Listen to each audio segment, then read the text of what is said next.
নমস্কার বন্ধুরা, কেমন আছেন সবাই? পিয়ালি প্রাগনাস ওয়ার্ল্ডের আরও একটি ব্লগে আপনাদের সবাইকে স্বাগত জানাই। আজকের দিনটি ছিল বৃহস্পতিবার 4 তারিখ। আজকেই কিন্তু আমাদের উটি ঘোরার শেষ দিন, মানে আমাদের উটি ঘোরা তো হয়েই গেছে। এখন আমরা আবার যাব কিন্তু তামিলনাড়ু থেকে কর্ণাটকে, এবং আমরা যাব আবার ব্যাঙ্গালোর এয়ারপোর্টে। দানুষ, বেটা किस पे जाना है? किस पे जाना है? लाल थार पे? हाँ, लाल थार पे जाना है। चलो हम लोग ढूंढ के लाल थार लेते हैं, ठीक है? पहले ढूंढना पड़ेगा ना, ঠিক है? আমরা সবাই কিন্তু অনেক সকালবেলায় উঠেছিলাম, এবং আমাদের কিন্তু তখনও ব্রেকফাস্ট করা হয়ে ওঠেনি। আমরা সব রেডি হয়ে নিচে এসেছিলাম ওই 8:30টার সময়। এখন আমরা ব্রেকফাস্ট করার জন্যই কিন্তু রেস্টুরেন্ট খুঁজছিলাম, কেননা উটি থেকে যখন আমরা প্রায় ফরেস্টের দিকে যাব, সেখানে যেতে অনেকটাই সময় লাগবে। তো এই সময় যদি আমরা ব্রেকফাস্ট না করে নিই, পরে আমাদের কখন খাওয়া হবে সেটা আর আমরা বলতে পারছিলাম না। তাই আমাদের এখানে একটু সময় লেগে গিয়েছিল। ইডলি নেওয়া হয়েছিল, আর এই যে বাচ্চাদের জন্য এখানে ম্যাগি আর বড়া নেওয়া হয়েছিল, আর সাথে নেওয়া হয়েছিল অমলেট। আমরাও বড়া খেয়েছিলাম, বড়াগুলো খেতে কিন্তু বেশ টেস্টি ছিল। আমরা ব্রেকফাস্ট করে এখন আবার কিন্তু কর্ণাটক যাওয়ার উদ্দেশ্যে রওনা দিলাম। ওই যে যাওয়ার আগে দেখুন ওই জায়গাটি, যেটি অনেকটা মিনি সুইজারল্যান্ডের মতন দেখতে, সেটিও এখান থেকেই ভিউ করে নিলাম। এই জায়গাটি কিন্তু আমি আপনাদের আগের ভিডিওতে দেখিয়েছিলাম। আমাদের বাড়ির 4 জন সদস্যের কিন্তু এই জায়গাটি আর দেখে হয়ে উঠল না। তো যাই হোক, আপনাদের সাথে গল্প করতে করতে কিন্তু আমরা প্রায় 1.5 ঘন্টার মতন পথ জার্নি করে ফেলেছি। এখনও কিন্তু আমাদের অনেকটা পথই বাকি রয়েছে। আর এই দেখুন, এই জায়গাটিতে কি সুন্দর পাহাড়ের গায়ে মেঘ ভাসছে, দেখতে কি সুন্দর লাগছে। আরও আরেকটা জিনিস দেখাই, এই যে ওখানে যে লোকাল লোক রয়েছে, তারা কিন্তু এই পাহাড়ের গা বেয়ে বেয়েই সব চাষবাস করে থাকে। দুপুর যখন প্রায় 1টার মতন বাজে, সেই সময় কিন্তু আমরা পাহাড় আর ফরেস্ট সব কিছু ক্রস করে নিচে নেমে গিয়েছিলাম। এরপর দুপুর প্রায় যখন 3টা, তখন আমরা লাঞ্চ করার জন্য এই রেস্টুরেন্টে চলে গিয়েছিলাম। কয়েকদিন আমাদের ভীষণই এই রিচ খাওয়ার দাওয়ার হয়েছিল, তাই সবার একটু প্রবলেম হচ্ছিল। তাই যতটা পারছিলাম আমরা হালকা পাতলা খাওয়ার নেওয়ার চেষ্টা করছিলাম। এখন আমরা কিন্তু আবার যাচ্ছি। আগেই বলেছিলাম আমাদের বার্ড সেঞ্চুরি দেখা হয়ে ওঠেনি, মানে মাইসোরে। তো আমরা এখন মাইসোরেরই বার্ড সেঞ্চুরি দেখতে যাচ্ছি। তখন বাজছিল ওই বিকেল প্রায় 4টার মতন। সেই সময় আমরা বার্ড সেঞ্চুরির ওখানে পৌঁছে গিয়েছিলাম। আমরা তো অনেকেই ভেবেছিলাম হয়তো আমাদের এই বার্ড সেঞ্চুরি দেখা হয়ে উঠবে না, কেননা এতটাই পথ ছিল, আর পুরোটা দিন আমাদের কিন্তু জার্নি করতে করতেই চলে গেল। ওই সকাল প্রায় 9টা থেকে এই এখন বাজে বিকেল 4টা অবধি, মানে ভাবছেন তো কতটা সময় আমরা গাড়িতেই কাটিয়েছি। এখনও তো আমরা ব্যাঙ্গালোর এয়ারপোর্টে যাব, তখনও আমাদের নাই করে 3-4 ঘন্টার মতন জার্নি করতে হবে। তাহলে ভাবুন তো পুরোটা দিন আমরা কতটাই এই বাচ্চা কাচ্চা সমেত, বুড়ো মানুষ সমেত জার্নি করে ফেললাম। এরপর আবার এয়ারপোর্ট যাব, এয়ারপোর্ট থেকে আবার যখন আমরা পুনের উদ্দেশ্যে রওনা দেব, তখনও আমাদের জার্নি করতে হবে। পুনে বলছি এই কারণে, আমরা দেওরের বাড়িতে কিন্তু 2 দিন অতিথি হয়ে থাকব। আর তাছাড়াও ফ্লাইটের টিকিটও খুব ওয়েটিং দেখাচ্ছিল, এবং আমরা যদি টিকিটও বুক করি, আমাদের মুম্বাই থেকে প্রায় 10 ঘন্টার মতন বড়োদরা যাওয়ার জন্য ওয়েটিং করতে হবে। তাই ভাবলাম তার থেকে ভালো আমরা 2 দিন পুনেতেই ঘুরে নেই। আপনাদের সাথে গল্প করতে করতে এই দেখুন আমরা কিন্তু লেকের ধারে চলে এসেছি। এবার আমরা এখান থেকে যাব লেকের সামনে, যেখানে বোটিং করার ব্যবস্থা রয়েছে। আমরা কিন্তু বোটিং করতে করতেই এখন এই পাখিগুলোকে দেখে নেব। আর জানেন তো, এই জায়গাটি কিন্তু খুবই সুন্দর। চতুর্দিকে সবুজে সবুজ গাছপালায় ভরা, পাখিদের কিচিরমিচির শব্দ, এবং সাথে লেকের একটি ঠান্ডা হাওয়া বইছিল। আর বোর্ডের মধ্যে লেখা ছিল কোন কোন পাখি আমরা এই ভেতরে গিয়ে দেখতে পাবো।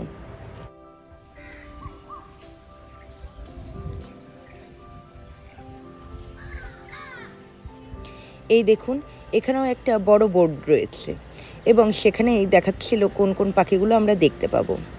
এই যে আমরা এখন বোটিংয়ের কাছে চলেই এসেছি, এবং সবাই লাইফ জ্যাকেট পরে নিয়েছি। এবার আমরাও ওয়েট করছি কখন আমরা বোটিং করতে পারবো। শুনলেন তো ওখানে কি সুন্দর হাওয়া বইছিল, তার আওয়াজই আপনাদের শোনালাম। এই যে এখন আমরা বোটিং করতে নেমে পড়েছি। এই দেখুন কত পাখি রয়েছে এখানে। আমরা ধীরে ধীরে এখন সেই জায়গায় যাব। তাহলে আমি এই সময়টুকুতে আর ভয়েস কভার দিচ্ছি না। চলুন তাহলে আমার সাথে সাথে আপনারাও সব পাখিগুলোকে একবার দেখে নেবেন।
আর এই লেকের জলে কিন্তু কুমিরও ছিল।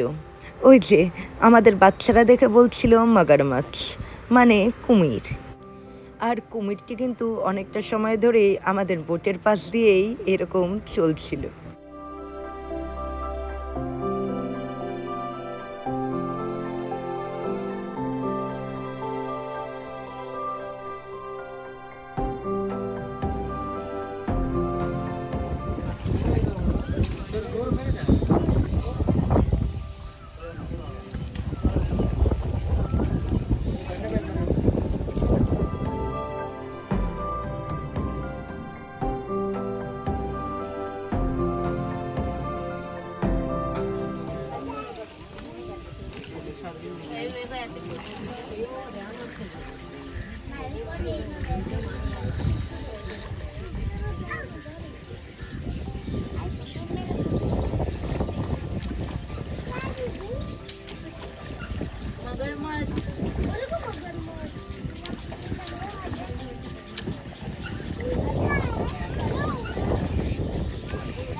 ওই দেখো ওইখানে, ওই দেখো ওইখানে ঘরও আছে, ওই যে বাচ্চাও হয়েছে।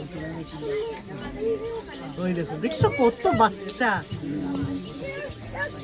কত বাচ্চা।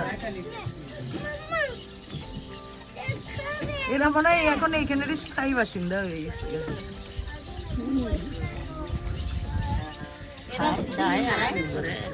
মুরগির মুরগির ফার্মের মতন গন্ধ।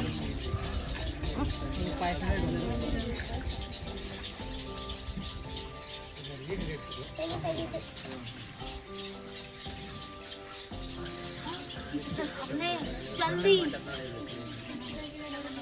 है तो बेकार। वो कौन सा चिड़िया है? कितना प्यारी है, देख दिखने में। मैं वो उसको खा लेना है। छी, ऐसे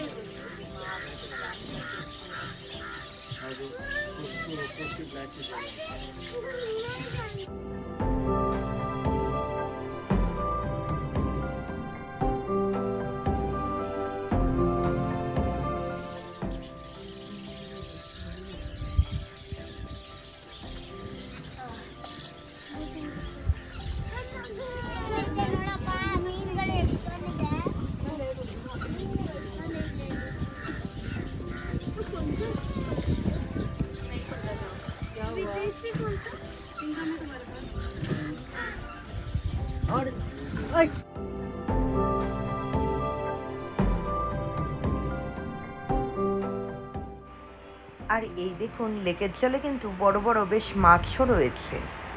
তাহলে আমাদের মাইসোরেরও সব জায়গায় আজকে দেখা হয়ে গেল। আমাদের বার্ড সেঞ্চুরি দেখা কমপ্লিট হয়ে গেল। এখন আমরা সোজা কিন্তু যাব এয়ারপোর্টের উদ্দেশ্যে, ব্যাঙ্গালোর এয়ারপোর্টে।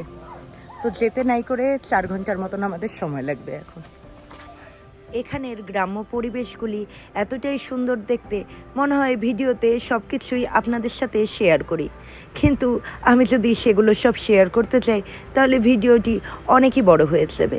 তাই আমি যতটাই পারি ছোট ছোট ক্লিপগুলো আপনাদের সাথে শেয়ার করি। এখন রাত বাজে প্রায় 8:18 মতন। আমরা কিন্তু এখন জ্যামে আটকে পড়েছি। ব্যাঙ্গালোরে পৌঁছে গেছি যদিও, কিন্তু এয়ারপোর্টে যেতে এখনও আমাদের প্রায় ওই 40 মিনিটের মতন সময় লাগবে। কিন্তু এখানে এতটাই ক্রাউড, আমরা কিন্তু অনেকক্ষণই জ্যামে আটকেছিলাম। ব্যাঙ্গালোর সিটিও কিন্তু আমার জন্য একদমই নতুন। আমি ওই যে এয়ারপোর্টে এসেছিলাম ওখান থেকে এই যে আবার এই ব্যাঙ্গালোর সিটি দেখছি। খুবই চাকচিক্য এই শহর। দিনের বেলা দেখতে একরকম লাগছিল, এই যে রাতের বেলায় আবার অন্যরকম লাগছে। রাত যখন প্রায় 9টার মতন বাজে তখন আমরা ব্যাঙ্গালোর এয়ারপোর্টে এসে পৌঁছেছিলাম।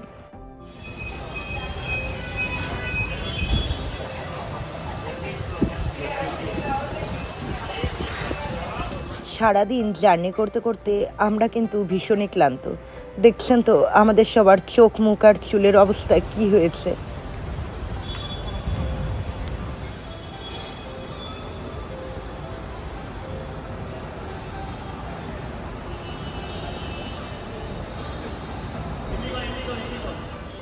আমাদের ফ্লাইট কিন্তু ইন্ডিগোতে বুক করা হয়েছিল।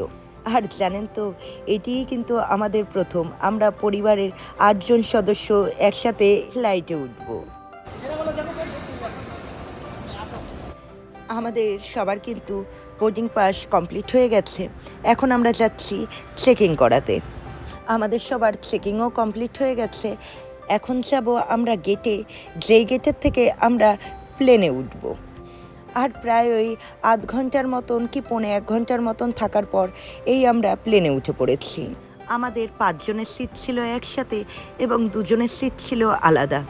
আমার দেওর আর দেওরের বউ তাদের বাচ্চাকে নিয়ে আলাদা বসেছিল। বাচ্চা বলতে তানুষকে নিয়ে। আর তৃষা আমাদের সাথেই বসেছিল, কেননা তানুষের একবার মাকে প্রয়োজন হয়, একবার বাবাকে প্রয়োজন হয়, তাই ওদের দুজনকে আমরা আলাদাই সেপারেট করে দিয়েছিলাম। আর রাত যখন প্রায় ওই 11:19 মতন বাজে তখন আমাদের প্লেনটি কিন্তু টেক অফ করেছিল।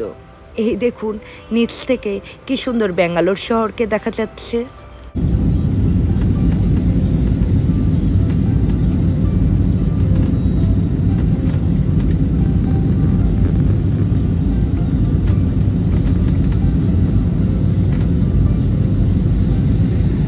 আর আমাদের জার্নি করার জন্য কিন্তু আমাদের রাত্রে ডিনার করা হয়ে ওঠেনি। এদিকে প্রত্যেকেরই খুবই খিদে পেয়েছিল, তাই আমরা ফ্লাইটেই এই খাবারগুলো নিয়েছিলাম। এখন আমরা পুনেতে পৌঁছে গেছি। ওই প্রায় 1 ঘন্টার মতন জার্নি করেছি। আর টেক অফ আর ল্যান্ডিং করতেই কিন্তু আমাদের প্রায় 15-30 মিনিটের মতন সময় লেগে গেছিল। এই যে এখন আমরা পৌঁছে গেছি পুনে এয়ারপোর্টে। আমার হাজব্যান্ড বলছিল যে পুনে এয়ারপোর্টটা নাকি আগের থেকে অনেকটাই বড় করেছে। এখন আমরা এয়ারপোর্টেরই গাড়িতে আমাদের লাগেজ নিয়ে বসে পড়েছি। এখন আমরা যাব যেখানে উবের কার রয়েছে সেখানে, কেননা আমরা উবের কারেই আমাদের বাড়ি যাওয়ার জন্য কার বুক করেছিলাম। আমার ভিডিওটি আপনাদের যদি ভালো লেগে থাকে তাহলে আমার ভিডিওতে অবশ্যই একটা লাইক দেবেন এবং আমার চ্যানেলটিকে সাবস্ক্রাইব করে দেবেন আর বেল আইকনটিকে প্রেস করে দিবেন নোটিফিকেশন সবার আগে পাওয়ার জন্য। তাহলে আমি ভিডিওটি আর বড় করছি না। সারাদিন জার্নি করতে করতে আমরাও ভীষণ ক্লান্ত হয়ে পড়েছিলাম। তাহলে প্লিজ আমার চ্যানেলটিকে সাবস্ক্রাইব করে দেবেন, আমার ভিডিওতে একটি লাইক দিয়ে দেবেন। তাহলে ভিডিওটা আমি আজকের মতন এখানেই শেষ করছি। দেখা হবে আবার নেক্সট ভিডিওতে। Tata, bye bye.